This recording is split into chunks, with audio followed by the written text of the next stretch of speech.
Hey guys, it's Ben the Coin Geek at Old Pueblo Coin, and today I've got a full box. I'm actually going to go ahead and split this into two videos just because, that's how I roll. But we're going to get out of the box right away with this 1914 Denver Mint coin and take a close look for all of you penny lovers. I know that you like this coin. I know you need this coin. Really nice, even looking coin. Um, Slight wear to it on all sides, or heavy wear? Is that slight detail? Maybe that's the better way of saying it. But it's got a nice even color to it overall. And NGC called it a very good. And I think that's about what we expected. For those keeping track at home, we sent these coins in on the economy service. And so we've all been kind of keeping track of how we doing when we do an economy service. Are the coins coming back grades we like? Are they coming back cleaned or some other unusual response? This is the 1942/1 Denver. Now, this one's the one that's really hard to see. And this coin's worth about 300 bucks or so, I think. And we're going to try to take a closer look. What you're going to see is underneath the 4, you're going to see just what looks like doubling. By the way, that little piece under the 4, I see that on a lot of 1942 dimes, including San Francisco Mint. So it's a little bit misleading. You got to see there's a lot of it there. And then under the 2, you'll see right under the high point and low point on the left side of the 2 is where you'll see the remnant of a 1. So this is the 42/1 Denver Mint and a VF30.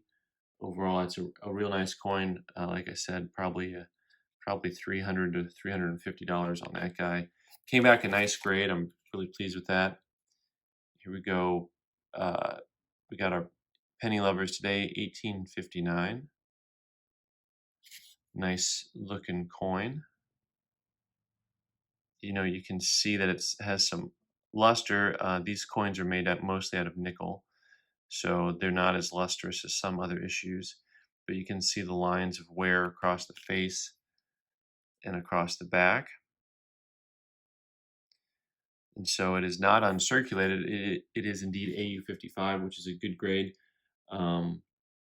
Probably about $175 coin, something like that, in that condition. I always like that design, those the nickel ones. All right, now we have an 1860, and we'll take a look. You'll notice it has some similarities to 1859. It's got a few little light lines across the field there. But overall, the coin appears as though it may be possibly uncirculated, especially on the back. The coin looks really great. So uncirculated details, obverse cleaned. So this one's, I don't know if I want to call it a head scratcher. I think I see what they did, but I also think I disagree with what they did. But I pointed out that there's some fine hairlines on the front of the coin, but to call it cleaning, I think is really misleading. You'll see lines that move vertically, at this angle. Let me see here, right there. They're moving actually horizontally, straight across the neck and into the field. Some real fine lines. Of course, that is nothing like what you'd call cleaning lines. It's a type of coin that, I rather they would have just called it an MS60 or an AU58. But really an MS60, I think generally it's an uncirculated coin that has a minor issue to it, but really, really minor. I mean, those are actually really hard to see, lines that are very hard to see. So next up, the 1864L. 1864L. So this variety is one that people often don't know where to look at. There's an L on the ribbon, but also you can just look at the very point of the Indian to know whether it's an L or not, because the bust will be pointed. See that fine point that it comes to? So the design before that was using the front end of these guys. So the design was the same. So you see how the bust of the Indian at the front is rounded. So you can actually just look and see if it's the rounded variety or if it is the pointed variety. It's going to be the pointed variety is going to be the L. And you can see the L. We'll get a closer look again and see how that comes out. The closer look is oftentimes harder to see. The L is on the ribbon right below the feather. Once again, I'm going to back it out a ways and take a look here with the 10 power loop. It is right below the last feather. So on the ribbon that comes down below the last feather. Anyway, cool coin, XF40, really nice. You know, the coin by itself is a couple $100. Hey, something is amiss here. Look at that. I didn't notice that when I sent it in. This is what you call a rotated die. The reverse should be standing straight up and down, so that is a 90-degree turn. And or can we call it a 270-degree turn instead? Maybe that's more dramatic. And they didn't note it. This is the type of thing that I wish they just kind of note on here, but we can fix that real fast. There we go. This is how you fix a problem with NGC.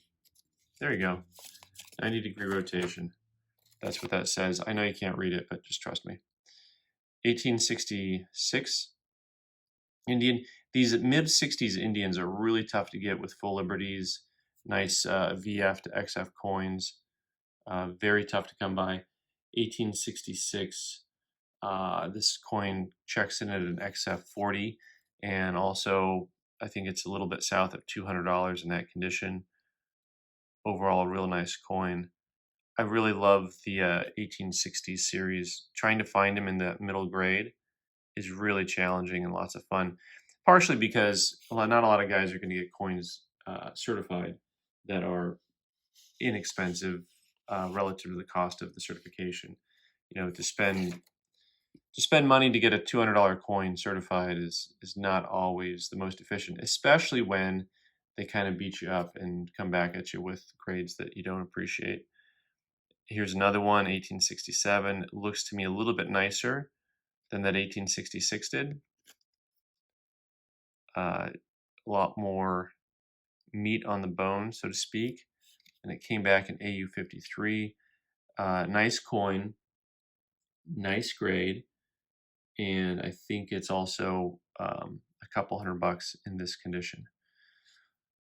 So that's it. So this box has been really very good overall, and we'll get to see how the second half of the box did. I'm Ben the Coin Geek. You can subscribe by clicking on the button in the corner and watch more videos on the right side of the screen.